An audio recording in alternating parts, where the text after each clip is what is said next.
Olá, graça e paz. Este é o nosso canal Deus e Envolvimento Pessoal. Canal que vem para abençoar a tua vida sob a luz e sob a ótica da palavra de Deus.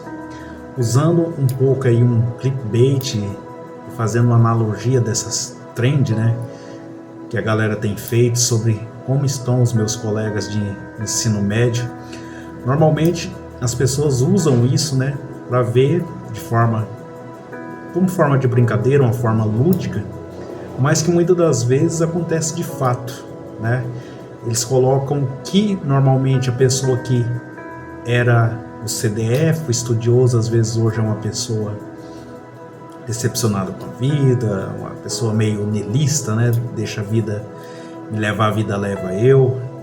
Eles colocam muitas das vezes que aquelas pessoas, aquelas meninas, aqueles rapazes que eram evangélicos, que eram sérios, hoje são baladeiros, são pessoas bem, com um linguajar evangélico, bem mundanas, Eles colocam aquelas meninas ou os rapazes que eram os destaques, que eram os garotos e as garotas, os modelos que ganhavam prêmio na época como os mais bonitos, hoje estão desleixados, mal cuidados. Colocam aquelas que muitas das vezes, os que eram os mais namoradores, hoje eles estão na igreja, têm um novo estilo de vida, Enfim, é como se estivessem do avesso, como as pessoas estivessem numa outra vida.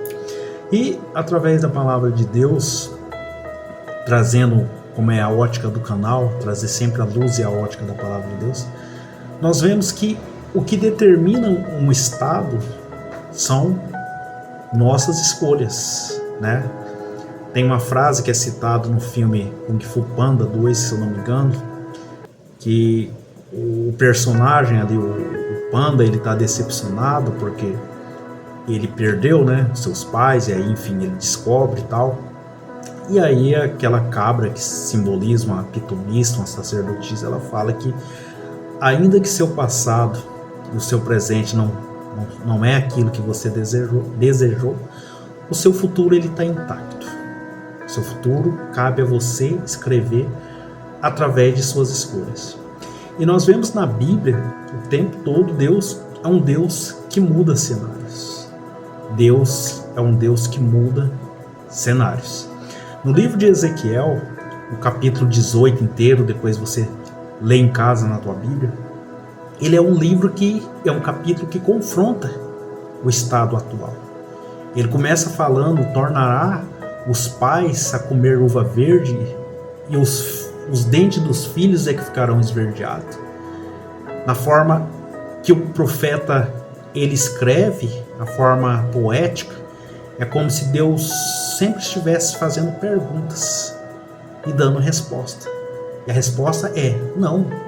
Mais para frente ele diz, fazendo o justo a sua justiça, mas vindo com o tempo, ele desistir de praticar justiça, desistir de ajudar o órfão, desistir de não praticar usura, entre outras coisas, e cometendo a iniquidade, ele se salvará?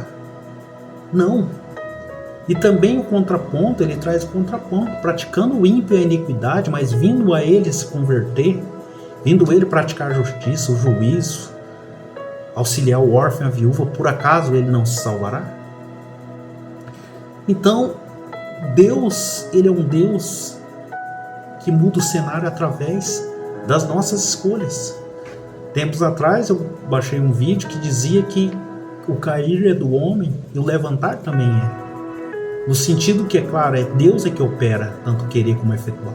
Mas cabe às nossas escolhas definir se seremos bênção ou maldição. No Monte Ebal e no Monte Gerizim, o povo de Israel, quando entra na Terra Prometida, é feito quase como um jogral.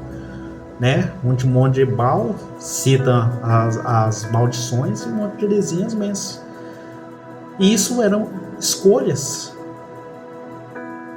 Então, na vida é escolha. Não é o vento que guia a direção do barco, e sim como você dispõe a vela. É escolha tua, é escolha minha, é escolha nossa.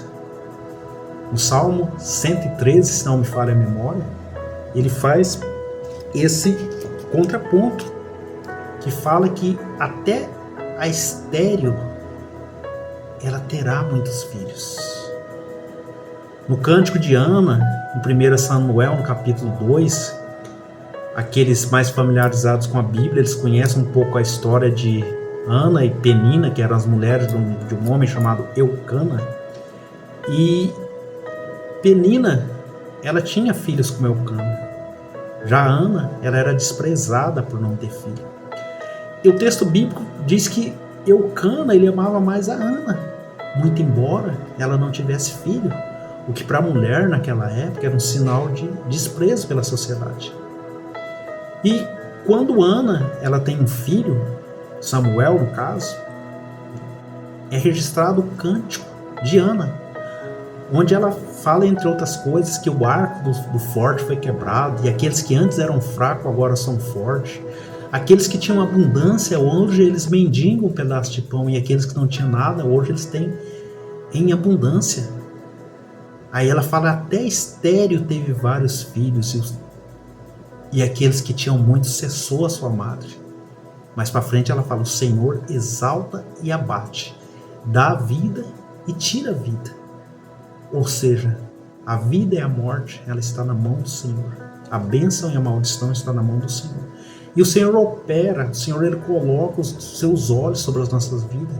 Você chama a atenção de Deus quando você decide agradá-lo.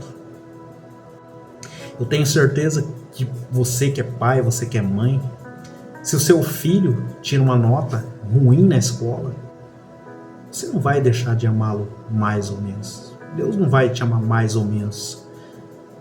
Mas, se você quer agradá-lo, com certeza, nós como somos falhos como seres humanos, nós nos alegraríamos se um filho tirasse uma nota boa, se um filho passasse no vestibular, mesmo nós somos falhos.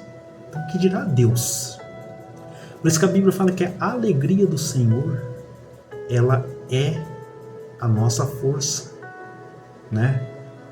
O Salmo, se eu não me engano, o Salmo de número 113, né? Como eu já citei, ele cita essa inversão. Então, o Senhor, não importa o que você fez no passado, sejam coisas boas ou ruins. Talvez você é nostálgico, saudosista, por antes ter sido tão usado por Deus grandemente. E hoje você olha para trás apenas como uma época boa, como um saudosismo, como aquelas pessoas que olham ali para décadas passadas e falam, nossa, essa foi a melhor época. Mas a Bíblia fala que nunca diga que os dias passados são melhores do que os atuais, porque isso não é sábio. Ei, meu querido, minha querida, o melhor de Deus ainda está por vir, creia, não desista, as promessas do Senhor, elas estão de pé. Deus, ele é um Deus que muda cenário. Talvez hoje você olha pela sua própria situação de solidão, de desemprego, de doença, de enfermidade, você não consegue, você raciocina e você não vê saída. Mas o Senhor te diz, quando você estiver vendo esse vídeo, Deus é um Deus que muda cenário. Se o meu povo que se chama pelo meu nome se humilhar e orar e buscar a minha face, se converter dos seus maus caminhos, aí então eu vos ouvirei do céu, sararei a sua terra e serei achado de vós, diz o Senhor. O Deus que muda cenário, Ele quer mudar o cenário da tua vida. Ele quer trocar as suas vestes espirituais de tristeza para espírito de louvor, de adoração. A sua fé hoje ela é pequena, mas a Bíblia compara a fé e o reino de Deus às vezes como um grão de mostarda. Não do tamanho de um grão de mostarda, mas como um grão de mostarda. Que naquela referência da época do conhecimento era a menor das hortaliças. Mas quando ela morre da fruta, ela se torna tão eficaz que além dela dar uma sombra imensa de se tornar uma árvore grande, as aves do céu ainda vêm e ali repousam na sua sombra. Assim a nossa fé, muitas das vezes hoje, você não tem fé nem para você. Mas tempo virá que pessoas olharão para você e sairão de uma depressão, sairão do marasmo, porque verão o que você permitiu que Deus fez na tua vida. Continue firme, não desanime. Creia na palavra de Deus. E como você vai chegar a Deus? Deus é espírito. E importa que seus adoradores o adorem em espírito e em verdade. Pratique, ore, jejue, peça a Deus com as suas dificuldades. Ore a cada dia. A vereda do justo é como a luz da aurora, como a luz da madrugada. Ela vai clareando cada vez mais, até que chegue o dia perfeito. Que Deus abençoe, em nome de Jesus.